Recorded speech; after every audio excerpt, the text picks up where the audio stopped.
इस रोग में क्या करें, उस रोग में क्या करें।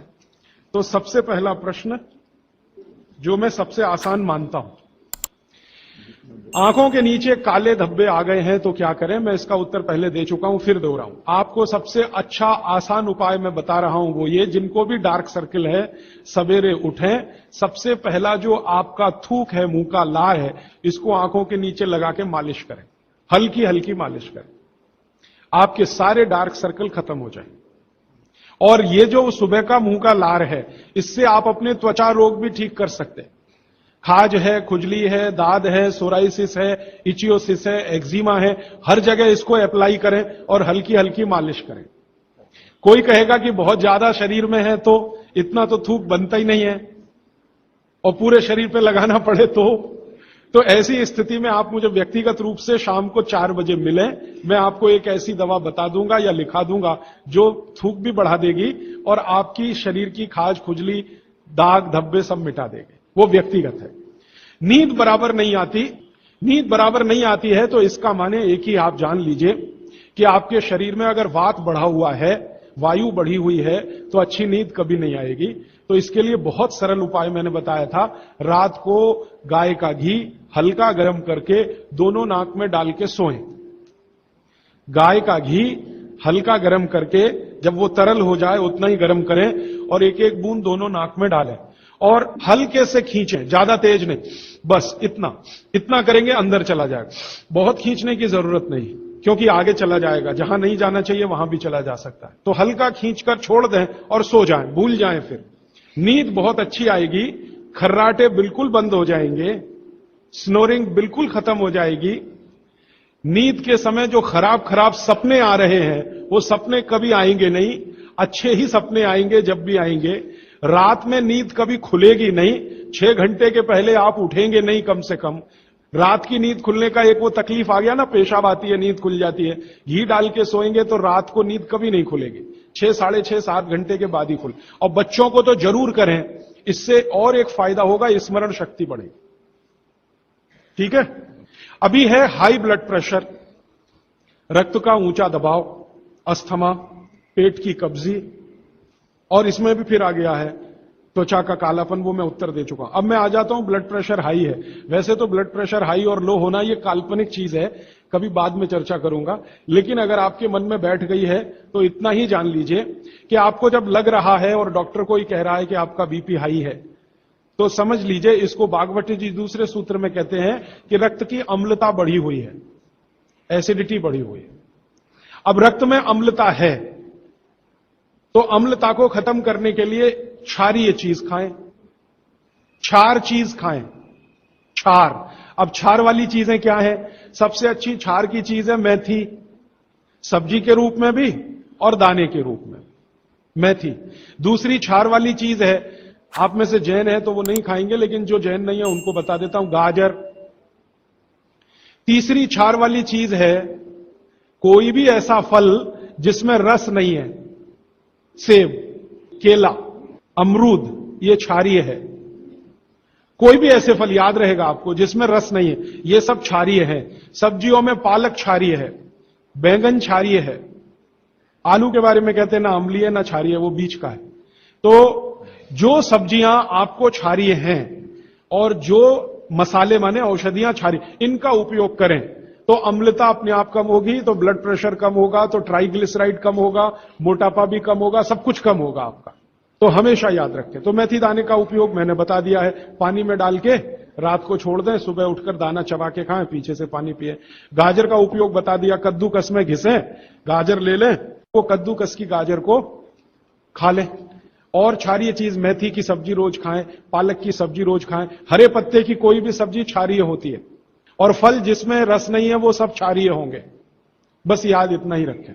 तो आप अगर उपयोग करेंगे तो हाई ब्लड प्रेशर तो जाएगा ही, उसके साथ ब्लड कोलेस्ट्रॉल कम रहेगा, ट्राइग्लिसराइड कम रहेगा, मोटापा कम होगा, पेट आपका कम होगा, और उसके अंत में हार्ट अटैक आएगा नहीं। ब्लॉकेज भी है तो निकल जाए। और एक क्षारीय चीज मैं भूल गया बताना, लौकी, दूधी। सब्जियों में सबसे ज्यादा क्षारीय कोई चीज है तो दूधी, माने लौकी ज्यादा खाएं, दूधी ज्यादा खाएं, और उसका रस भी पिए, कच्ची दूधी का तो और अच्छा है। जितने भी हाई बीपी के मरीज हैं उनके। अस्थमा, अस्थमा भी जो एक बीमारी है ना, वो वायु के प्रकोप की बीमारी है। तो अस्थमा ज्यादा है, तो इसके लिए जो मैं बहुत बार बोल चुका हूं, फिर बोल रहा हूं, दालचीनी, ये क्षारीय है, दालचीनी का उपयोग करें शहद के साथ। शहद क्षारीय है, तो दालचीनी, शहद। शहद नहीं ले सकते तो गुड़। ये जो नारियल होता है ना, नारियल, मैंने आपको थोड़ी देर पहले एक बात कही है और मुझे याद आ गई, तो मैंने आपसे कहा जो भी फल में रस नहीं है वो क्षारीय है, और जो भी फल में रस है वो अम्लीय है। लेकिन ये नारियल अद्भुत फल है जो क्षारीय है, रस होते हुए भी। तो ये क्षारीय है। अब ये क्यों है, ये बाद का विषय।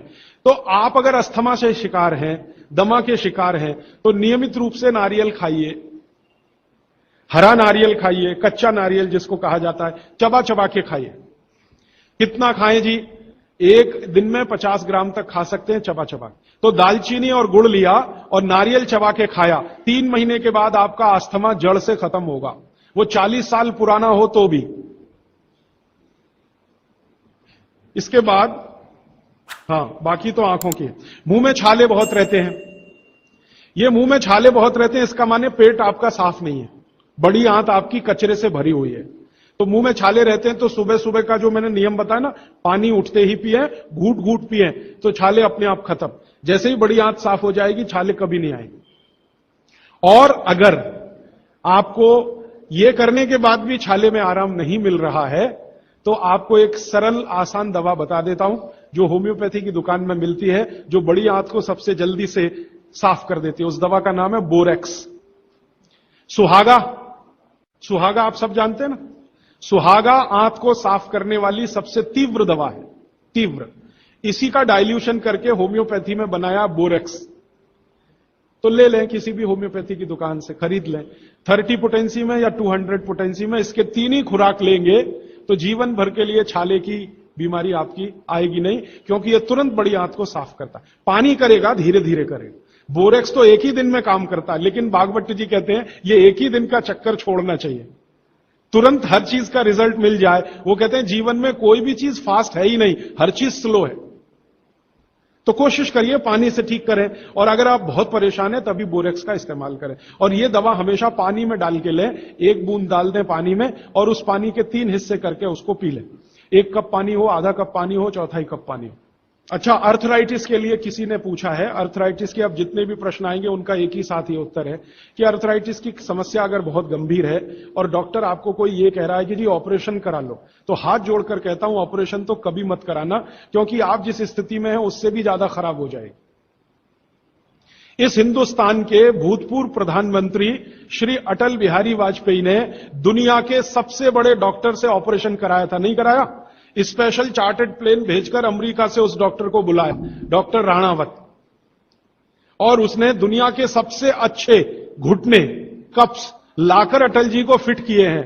अटल जी को देख लीजिए आप, पहले तो थोड़ा चल लेते थे, अब तो चलना ही बंद हो गया, सिर्फ व्हील चेयर पर ही रहते हैं, और वो खुद कहते हैं कि मैं पहले से ज्यादा तकलीफ में हूं। तो आप मत करिए। फिर आप बोलेंगे जी क्या करें, डॉक्टर बोलता है ऑपरेशन मत कराइए। आप क्या करें, अर्थराइटिस के लिए जो सबसे अच्छे कॉम्बिनेशन भागवत जी के हैं उनका उपयोग करिए।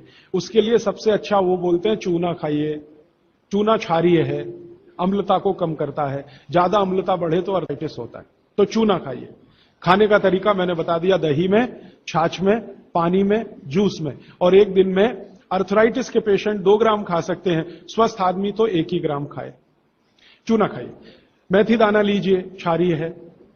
और सबसे क्षारीय चीज जो है वो है हार सिंगार का पेड़। हार सिंगार देखा है? परिजात हार सिंगार, छोटा सफेद रंग का एक फूल आता है और केसरिया डंडी होती है। सफेद फूल और केसरिया डंडी, बहुत तेज खुशबू है, रात को ही खिलता है। रात रानी भी कुछ लोग कहते हैं, हार सिंगार कहते हैं। ये पेड़ के जो पत्ते हैं वो ब्रह्मांड में सबसे ज्यादा क्षारीय माने जाते हैं, जो भी औषधियां। तो इसके पत्ते कहीं भी मिल जाएं, 4-5 पत्ते पीसिए, पीसकर पानी में डालिए, खूब उबालिए। पानी इतना उबालिए कि थोड़ा कम हो जाए, आधा रह जाए, फिर ठंडा कर लीजिए। फिर वही पानी चाय की तरह से चुस्कियां ले लेकर सवेरे खाली पेट पीजिए। मैंने ये देखा है, गंभीर से गंभीर अर्थराइटिस पेशेंट को हफ्ते 10 दिन में ही रिलीफ कर देता है। तो ये कहीं भी मिल जाए, नहीं मिले तो हार सिंगार का पौधा गुड़वांचरी में है, तो आप थोड़े पौधे बंटवा दीजिए, सब अपने घर में लगा लें, गमले में हो जाता है आसान। और कुछ खाली स्पेस है तो जरूर, क्यों, ये हर घर में रहे पेड़। कारण क्या है कि आज अर्थराइटिस ही सबसे ज्यादा तकलीफ दे रहा है लोगों को। सुगंधी तो आएगी, नींद अच्छी देगा, जहां आपका बेडरूम है उसके पीछे जरूर लगा लीजिए, और उसका पत्ता आपको अर्थराइटिस से मुक्ति देगा। और दोनों तरह की अर्थराइटिस, रूमेटिड और ऑस्टियो, दोनों ही खत्म होती है इस हार सिंगार के पत्ते से। आइसक्रीम कब खा सकते हैं? कभी भी नहीं, कभी भी नहीं। और अगर आइसक्रीम खा ही रहे हैं, आप कहते हैं जी मन नहीं मानता, स्वाद है और मुंह को लग गया है, अब क्या, तो इसका एक उपाय बता देता हूं। आइसक्रीम खाइए और पीछे से गर्म पानी में घी मिला के पी लीजिए, तो जो कुछ भी तकलीफ वो करने वाली है उससे आप बच जाएंगे। ना खाएं तो सबसे अच्छा। दालचीनी सौंठ का काढ़ा ये लोग जरूर पिए, जिनको अस्थमा है, जिनको अर्थराइटिस है, माने वायु के रोग हैं, वो दालचीनी का काढ़ा जरूर पिए, गुड़ मिला के। मूंगफली और तिल जरूर खाएं। भगवान की दी हुई तिल दुनिया की सबसे अद्भुत वस्तु है। मैं तो आपको कहता हूं, जिंदगी भर मोटापे से बचना है, हार्ट अटैक से बचना है, आपको अर्थराइटिस से बचना है, तो रोज खाने के बाद तिल खाएं, चबा चबा के। काला तिल मिले तो बहुत अच्छा, नहीं तो सफेद ही खाएं।